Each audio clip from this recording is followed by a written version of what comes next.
Mercy Me is coming to Pittsburgh, the Together Again tour with Mercy Me, Crowder, and special guest Andrew Ripp, Thursday, October 5th. Bring your family and friends to the PPG Paints Arena in Pittsburgh for Mercy Me, Crowder, and Andrew Ripp live in concert. 3 multiple award-winning artists on one stage for one night. Let your spirit soar, your heart sing, and your faith ignite. Mark your calendars for Thursday, October 5th. Get your tickets now at mercyme.org. Life balance is not about doing everything for an equal amount of time.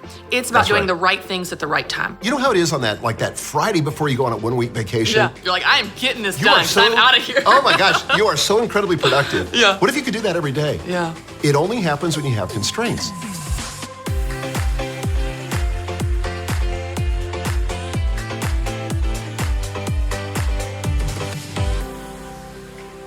Hey y'all, welcome to the Christy Wright Show. Today, we are talking about valuing your resources. This is gonna be good. And then I get to sit down with my good friend and best-selling author, Michael Hyatt, who, by the way, is brilliant when it comes to managing resources like your time and your calendar and productivity. And we're gonna talk about what you need to do to get it together. All right, let's go ahead and dive into what this means.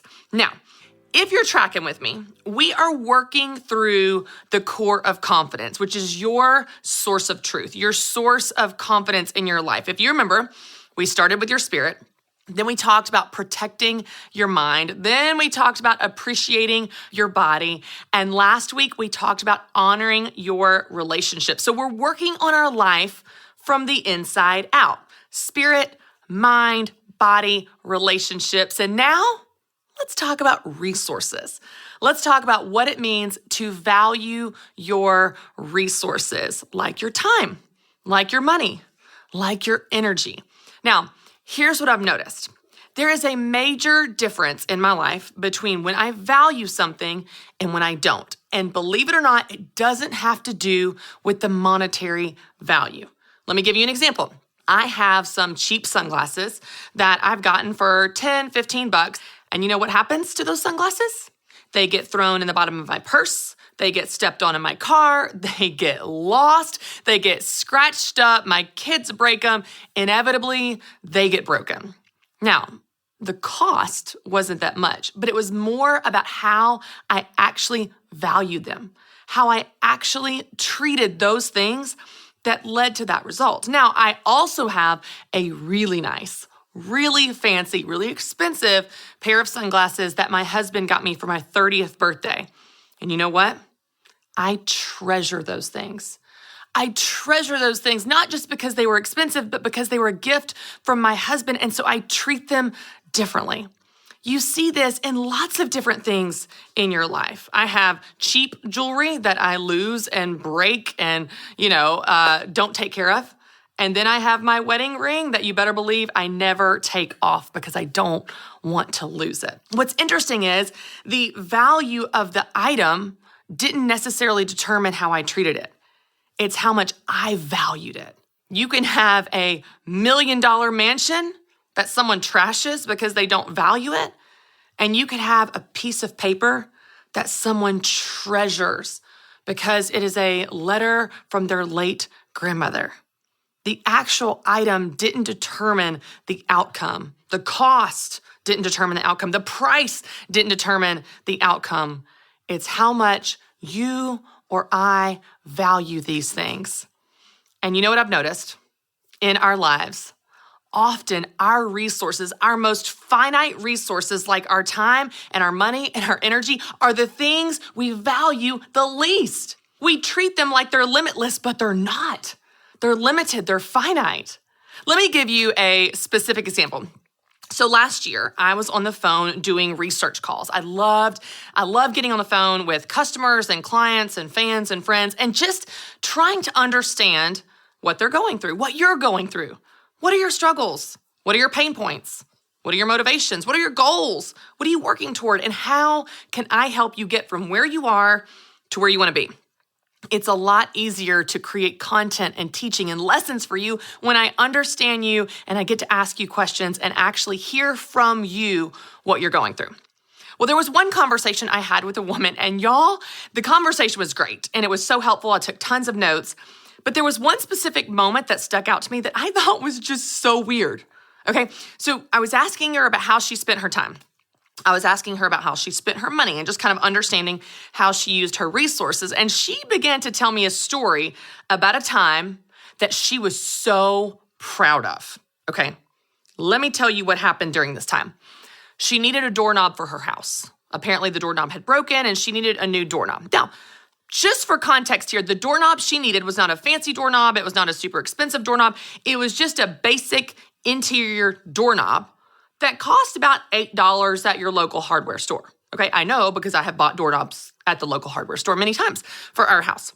But she tells me, yeah, I decided I didn't want to go buy it. I was going to teach my kids a lesson about how you can do things yourself and you can save money when you figure out how to do it yourself. So what I did was I figured out how to get the materials to make a doorknob. I watched YouTube videos on how doorknobs are made. I figured out all the wiring, the engineering, the connection, all of that. And I want you to know, after about a week, I had made a doorknob for, wait for it, $4.13. She was so proud, that she saved $3 and some change on a doorknob for her house. And I wanted to be proud with her. I wanted to be proud of her. And yes, I'm glad you saved that $3, but I couldn't help but do the mental math of the time she spent that led to that $3 savings. All that said to me is that she didn't value her time. She was making pennies per hour on this project. Now, if you just want to make a doorknob because you want to learn a new skill, if you just want to make a new doorknob because you love a good challenge, I'm with you. I love a good challenge. If you just want to make a doorknob because, I don't know, you want to make things hard on yourself just for fun to see if you can do it, sure, I'm with you. I got it. But if you're making a doorknob to save $3 when it's costing hours of your life, I have to question how much you value your time. How much do you value this one set amount of 24 hours in a day that we all get? Have you ever thought about that? Time is the great equalizer. No one can get a minute more regardless of how much money you have, how much power you have, how much fame you have. Doesn't matter. We all get the exact same 24 hours in a day. So how we use our time becomes a major factor in our ability to be successful, in our ability to reach our goals, in our ability to create this life that we actually want to live. Because you know what? Your life is made up of those hours. Your life is made up of your calendar. Your life is made up of time.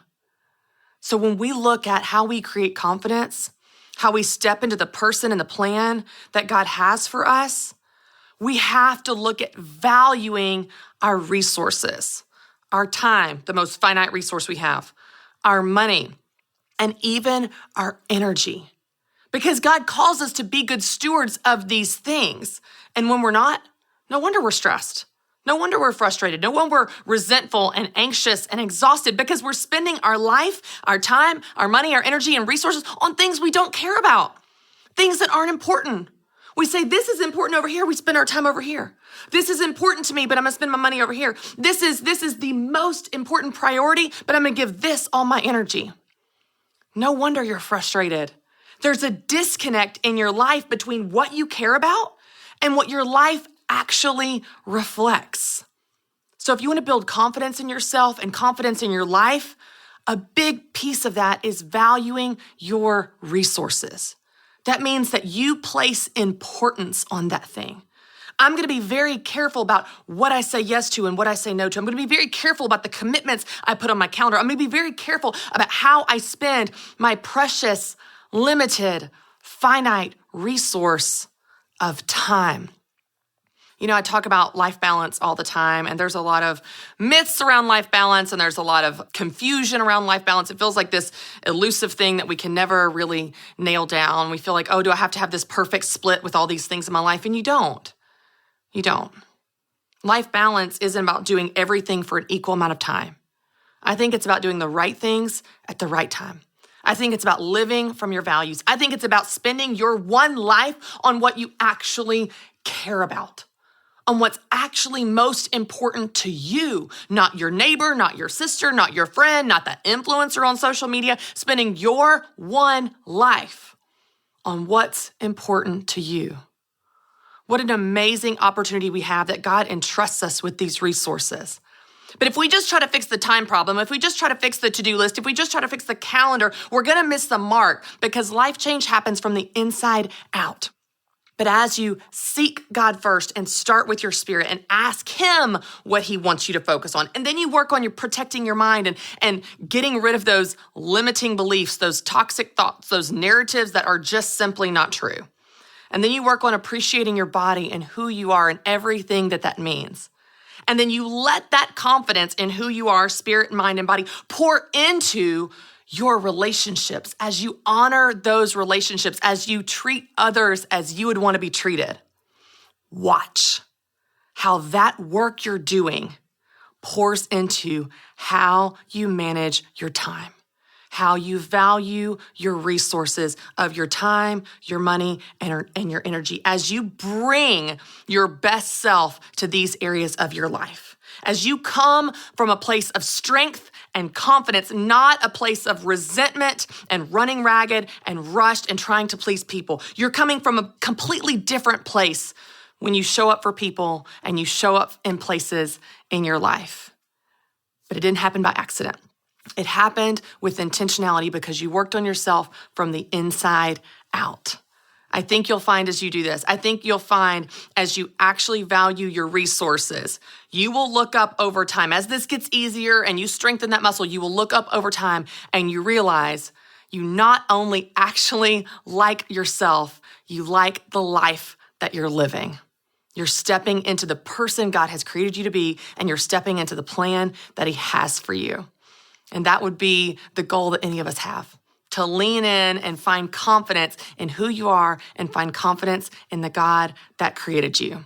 What a gift and opportunity that we have.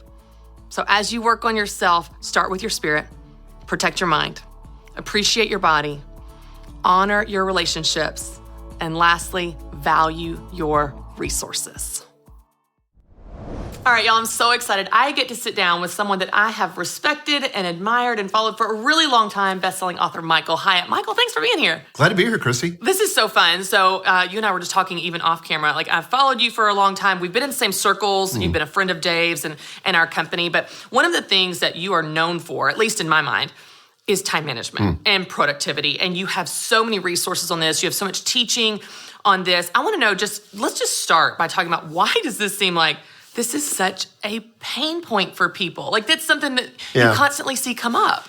Well, part of it is think of the cultural environment. Yeah. I mean, we're so distracted, so many interruptions, so many things vying for our attention.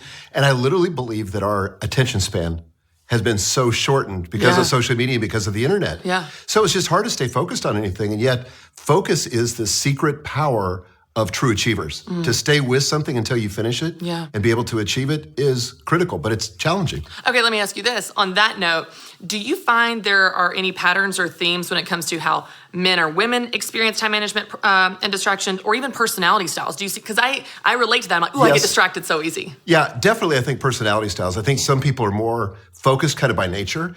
I don't know if it's a gender thing, but I definitely, whether it's the Enneagram or just the Colby system or any of those kind of personality profiles, there's some certain things that determine how you manage your time and how you focus. Okay. So for you, I know you've been talking about this for a long time. Why is this something that you specifically wanted to teach on and help people with? You have so many resources. Why is this something you wanted to I want to lead in this area? Well, one of the things that was driving me crazy is I saw a bunch of celebrity entrepreneurs promoting what I call the hustle fallacy. Okay. Which is basically you're going to work 70, 80 hours a week, whatever it takes. In order to, stake your claim, become successful. Do more. Exactly. As a result, people were burning out their health, destroying their marriages, burning up their relationships with their kids, not having any life at all. And so I became an advocate of what I call the double win, which is to win at work and succeed at life. Is it possible to do both? I say absolutely, but you got to figure out how to achieve more by doing less. And that's why I wrote my book, Free to Focus. It's all about achieving more by doing less. All the productivity research says that the more you work, there's a law of diminishing returns. that you probably got about 6 hours of profitable work in you a day. Wow. Yeah. And so the other 2 hours can be, email, Slack, kind of getting some of that maintenance stuff, the low value work. Yeah. But you still don't have that much time that you can be productive. So how can you get that double win? That's what drives me. That's what gets me out of bed in the morning. It's so interesting too, even how you talked about, is it possible to win at home and win at work? And I think that question in and of itself helps us really dig into our limiting beliefs, because I think I work with a lot of women, and I think a lot of them have this narrative that I'm always failing. So which one am I? It's not if I'm failing. I'm always failing at one or the other. So which one am I failing at? And so I love this idea of let's challenge that premise and say you can succeed at both. That actually is possible. But I think that time management's kind of this, or even life balance, it's this elusive idea that we're always chasing and never seem to capture. So talk us through this may be a silly question, but how do you define success? How do you define success in time management specifically? How do you feel I feel like I'm doing great with how I'm balancing my life, managing my time? That is a brilliant question. Oh, thanks. Because it's not about getting more things done. Right. It's about getting the right things done. So this is where I think we have to embrace the power of constraints. So let me just tell you a quick story. Okay. So back in the year 2001, I had taken responsibility for one of Thomas Nelson Publishers' lowest performing divisions. In fact, it was the worst performing division in the entire company. Okay. 14 out of 14. Okay. Lowest revenue growth, lowest profit margin, everything else. So the CEO said, how long will it take you to turn this division around? I said, pick a number out of the air, 3 years. Yeah. Well, as it turned out, it only took me 18 months. Wow. So we worked hard, but we were working all the time, 70, 80 hours a week. I didn't have a life. My health had kind of gone to pot. My marriage was okay. But at the end of that 18 months, I got the biggest bonus check I'd ever gotten in my entire career. It's more than my annual salary. So I go home to share it with my wife, Gail. She's usually my biggest cheerleader, and I just expected her to be elated. Oh, yeah. But she was kind of a little less than her enthusiastic self. And I showed her the check, and she said, that's awesome. She said, we need to talk. And I said, uh-oh. I just could kind of feel that this is one of those momentous occasions.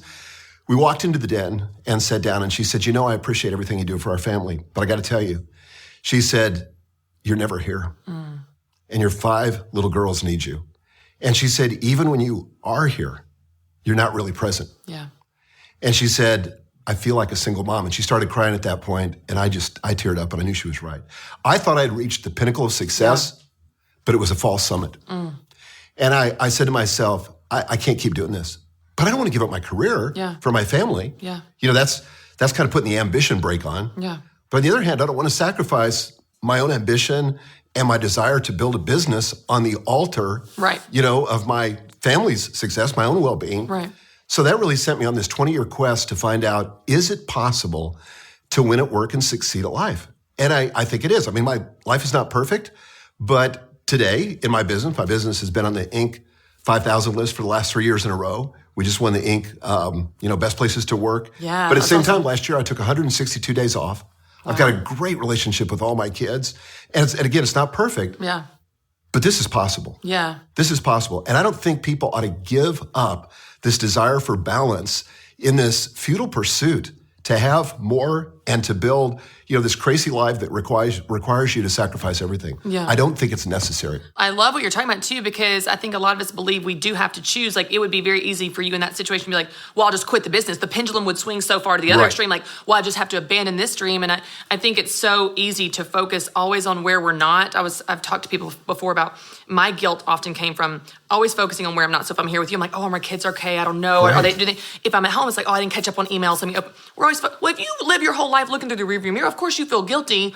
But, totally. It's funny, Dave Ramsey, opinionated guy, he has a lot of thoughts about things. He hates the term balance, life balance. He hates it.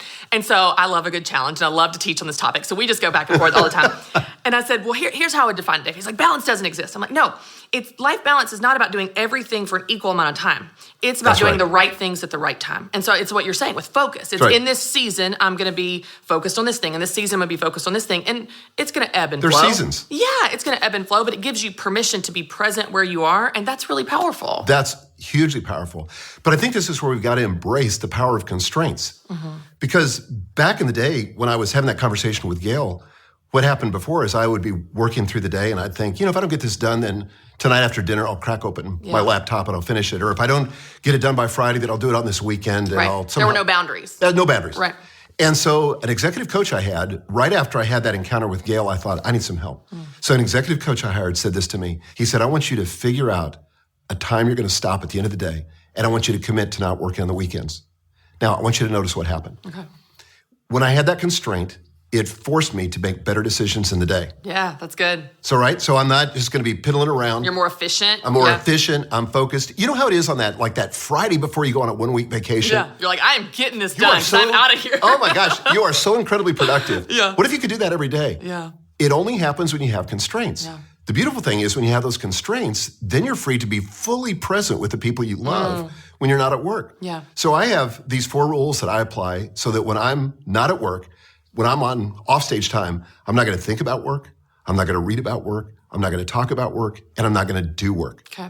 Now, a lot of people say to me, but my work's my hobby. No, I'm sorry. At least in my rules, that doesn't count. Yeah. I'm a much more interesting person at work if I've got other interests outside of work. You have a life. That's right, if I have a life. And nothing will blow out your work like a health failure, like having a marriage fail, or having some issue with your kids that requires your full attention. Yeah.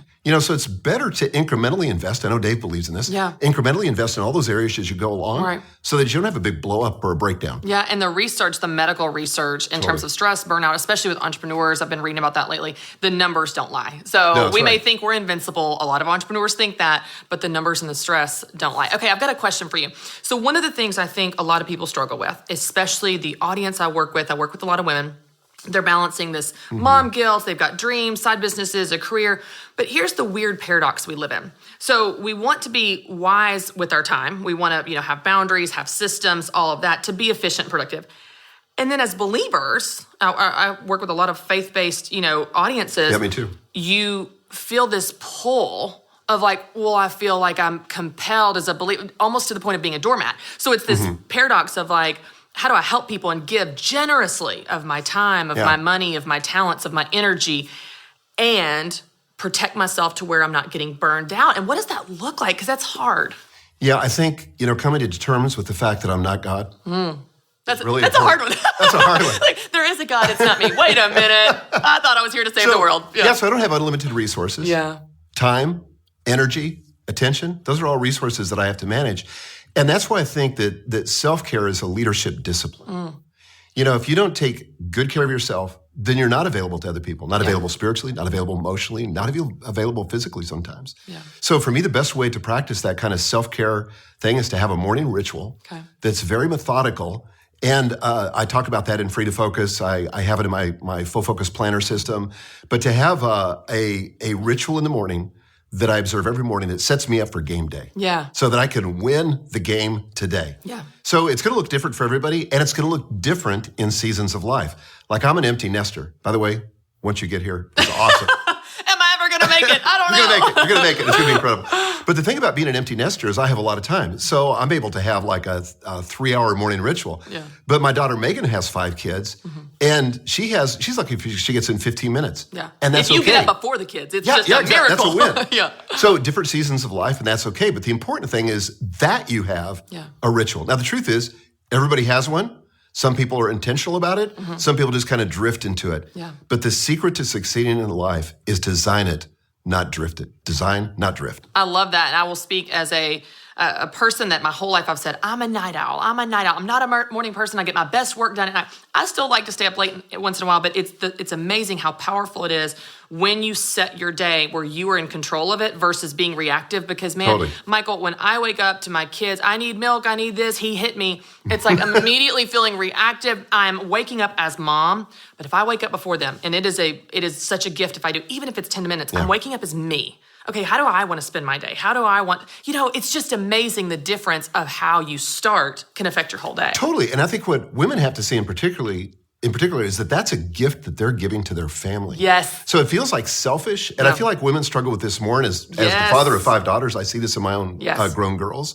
But they struggle with self-care because they feel like it's selfish. It's honestly that's the least selfish thing you can do. Yeah. Because then you're available to help other people. Yeah. And you're never available or never emotionally available when you're tired. Yeah. And that's why I think the first and foremost self-care discipline has to be rest. Yeah, that's good. And it's not about getting up a certain time. for time management. It's about going to bed at a certain time. That's easier to manage than getting up at a certain time, especially with small kids. Yeah. Right? But what time you get to bed, that's in your control. Yeah, that's so good. Oh my gosh, I could ask you questions about this all day. Okay, so you mentioned your planner. Go ahead and tell us about where they can find that and what all kind of is included in it, because that's a tool you use to help people do exactly what we're talking about. I do. So the planner is called the Full Focus Planner. People can find out about it at fullfocusplanner.com. And it's all about two things, about goal achievement and about productivity. So it encapsulates what I teach in my book, Your Best Year Ever, that's goal achievement. Yeah. And then Free to Focus, that's about productivity. Yeah. But I would say the one big idea that has been revolutionary for me and for my clients is to identify every day what I call your daily big three. Okay. So the average person has 15 to-do items on their task list. Yeah. I'm not going to ask you to pull out on a small day, I'm sure. Yeah. And so if that's true, and if, the principle that 20% of the effort drives 80% of the results is true, right? The Pareto principle, then 20% of your to-do list probably drives 80% of the results. So 15, 20%, 3. So what are the 3 items that are going to drive the biggest and best results? Okay. And here's what this allows you to do. So the average person gets up in the morning, they look at their to-do list, they're overwhelmed. Oh, for sure. They're defeated before they start. That's right. They go to bed at night, even if they've accomplished half of them, they feel defeated. There's So got to be true. a way to reinvent the game. So what we said was, wait, what are the 3 biggest high leverage tasks that you can do to find the win in advance? And if you get these 3 done, you're going to declare victory and go to sleep feeling proud. Yeah. And so the planner incorporates that entire system. In fact, we talk about 3 quarterly goals, Yeah. 3 weekly outcomes, Yeah. and your daily big 3 tasks. We call that the 3x3 achievement system, and that's all baked into the planner. Yeah, it's such a comprehensive productivity system. I know a ton of leaders use it, and it's been integrated, like you said, from what you teach. It's kind of the tool that helps you do that. Now you have a new book, The Vision-Driven Leader. Tell us about this too. Tell us a little bit of overview. I know we talked about time management, but I want to know what's all in this. Well, I felt like in working in organizations now for almost 40 years, that the missing ingredient is vision. People are all big on vision. They're big on core values. They might even be big on strategy. But vision is wanting. It's not taught in universities. There are very few books written about it. The average person has never been mentored on this. Yeah. And yet vision is the single most important thing in success. Dr. Stephen Covey talked about this in 7 Habits, where he said, visualize the end, get that end in mind. And that's what a vision is for your organization. But it's not a motto. It's not a slogan. It's not something brief that you can put on a coffee mug or a t-shirt. I define what I call a vision script. So just to describe it quickly, a vision script is a written document 3 to 5 pages in length. Okay. It's going to outline a clear, inspiring, practical, attractive picture of your organization's future. Its reality as you see it 3 to 5 years from now.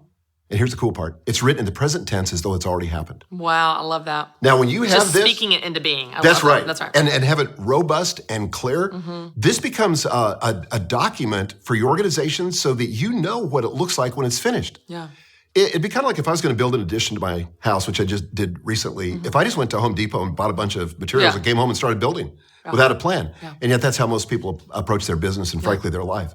So the vision-driven leader is talking about being driven by the vision and starting there. I love that. I know you do a lot of work with Entree Leadership, and I just spoke with them last week. I spoke to our internal department, and I talked about that. I said, you have a vision for your organization. Do you have a vision for your life? Like, you need this for your life. And I know that can be vulnerable. Like you said, it's hard because you're like, I don't know, what if I don't get it? I don't want to get my hopes up, don't want to be disappointed. But gosh, if you don't envision it, you're never going to get there. So I love that you're walking people through that. You got to see it first. Michael, I could talk to you about this all day. You are such a wealth of knowledge, and I know you help people in such a practical way. You have so many practical tips. So thank you for being here. Thanks for teaching us. And before we go, would you tell people where they can connect with you on social media about everything you're doing? Thank you for asking. Yeah, michaelhyatt.com.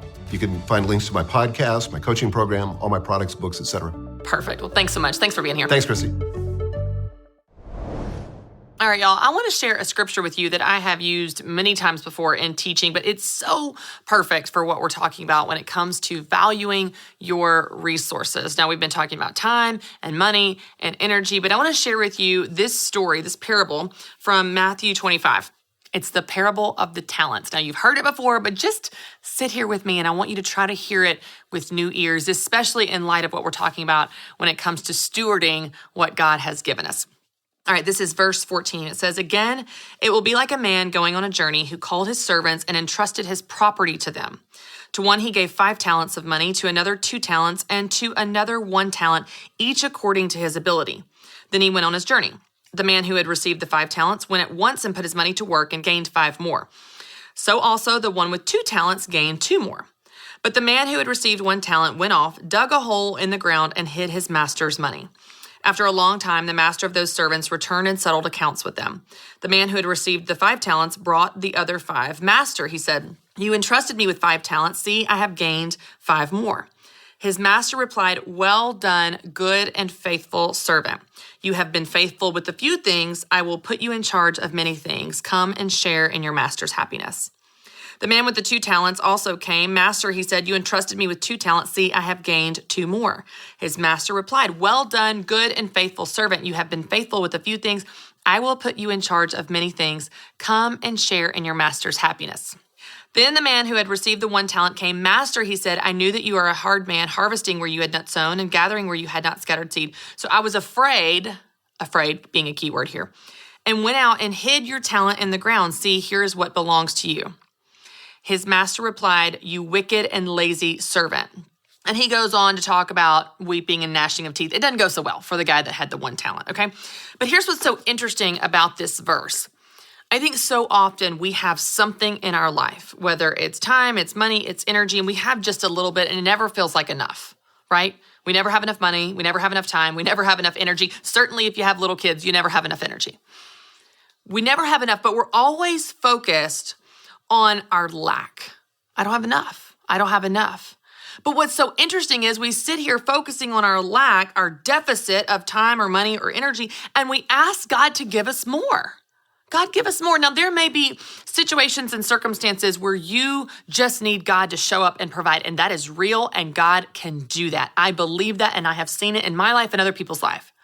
At the same time, we have an opportunity and a responsibility to be faithful with what we've been given, to be wise stewards of the money we do have, to be wise stewards of the time we do have, to be wise stewards of what we put our energy and effort and talents into. Because I know for a fact that if we are not faithful with what we've been given, God is not going to give us more to mismanage. If we're wasting time now, God's not going to give us more time to waste. If we're wasting our money now, God's not going to give us more to waste, to mismanage. Let me just give you some interesting stats and facts here when it comes to time. Do you know that the average American watches between 2 and 5 hours of TV per day? We spend hours on social media. The average American checks their phone 100 times a day. I would say that it's not a lack of time that's our problem. It's a priority problem. It's not putting our time and effort and energy into what matters the most. Would you or I actually sit here and say, yeah, social media is the most important thing in my life? Likes, comments, shares, it's it. That's all I care about. No, you don't think that. You don't care about the cat memes or the political memes. That's not the most important thing to you. You just mindlessly scroll like we all do when you're waiting in line or checked out on your couch or just because you're tired. We're binge watching things on Netflix, and those things are not bad. But to spend our time on these things that are not important and then complain to God that we don't have enough time doesn't make a whole lot of sense. We're sitting there and not being wise with the resources that He's given us, and we're just asking for Him to give us more.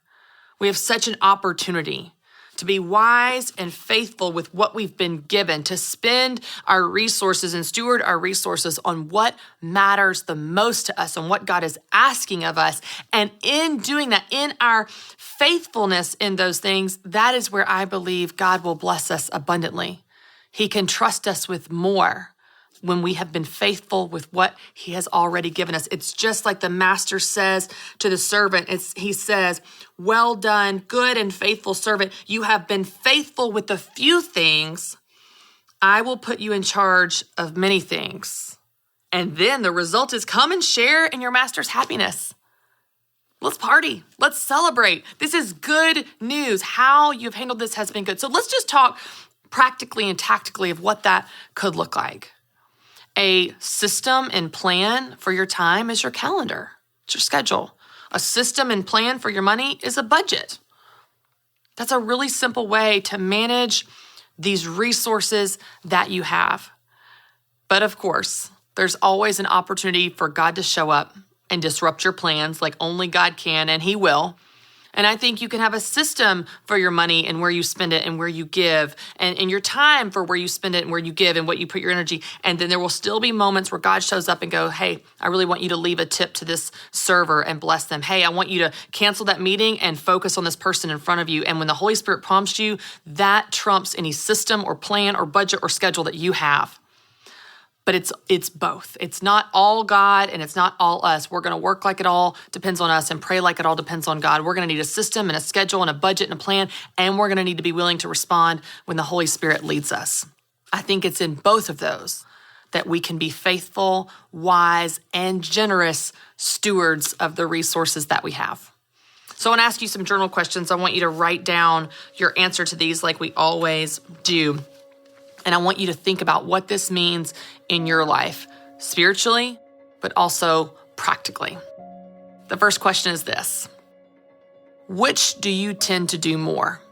Do you tend to be overly generous, maybe even wasteful with your resources, where you just kind of spend it without thinking?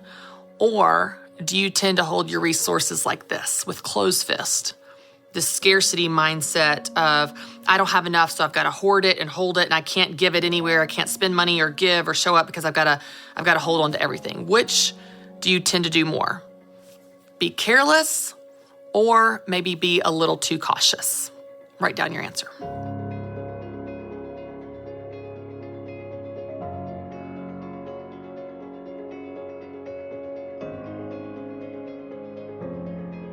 The second question is building on the first. Where do you sense God is trying to help you grow when it comes to your resources? Where have you seen themes or patterns where God is asking you to step outside your comfort zone, to grow beyond your nature of what you naturally normally do? And there's good sides to each of those extremes.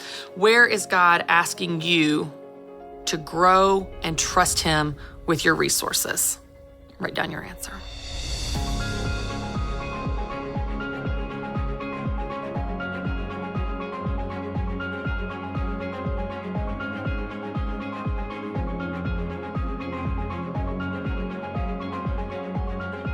And now third, and this is lastly, I want you to write down a prayer. I know this is a little different than how we normally do it, but I want you to write down a prayer asking God to show you how He wants you to spend your resources. Asking God to show you how He wants you to spend your time, how He wants you to spend your money, how He wants you to spend your energy and your focus and your effort. I just want you to write down a prayer asking Him to show you. Because like the Bible says again and again, if you ask, you will receive. If you seek Him, you will find Him. And I think God cares deeply about how you spend the things that He's given you. And if you ask Him for guidance, He will give it. Write down your prayer for God to show you how to spend your time, your money, and your energy.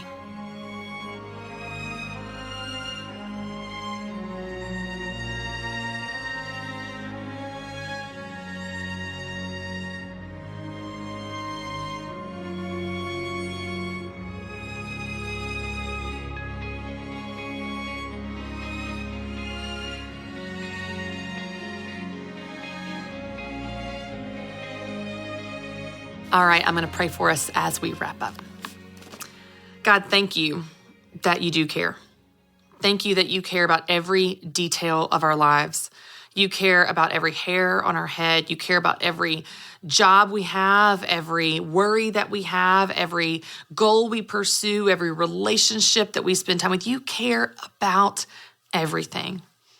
And you certainly care about the practical, tactical aspects of our life, like our time, our money, and our energy. God, you care about how we use those things.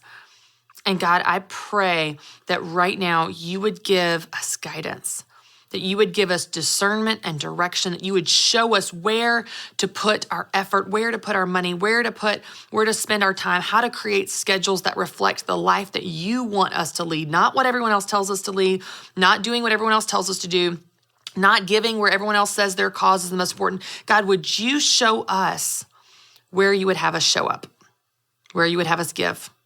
Would you show us how to be wise and generous stewards of our resources? God, we want to confess right now that everything that we have is yours. Every good thing has come from you. You own it. We are just stewards in this life. God, thank you that when we ask for help, we will find it. And God, I pray specifically for every person watching right now that this week you would show up in a powerful way and help them in this area, that they can experience you even in the practical things like a calendar or a budget. And God, whenever you do, I pray that they would recognize it and we could then say, to you be the glory. God, thank you that you help us. In Jesus' name, amen. Thanks so much for joining me. And you can tune in next week where we are actually going to continue this conversation and we're going to do a deep dive on what God says about how we manage our time. And we're going to talk about practical, tactical steps that we can take to actually create a calendar and life that we love and we're proud of. I'll see you then.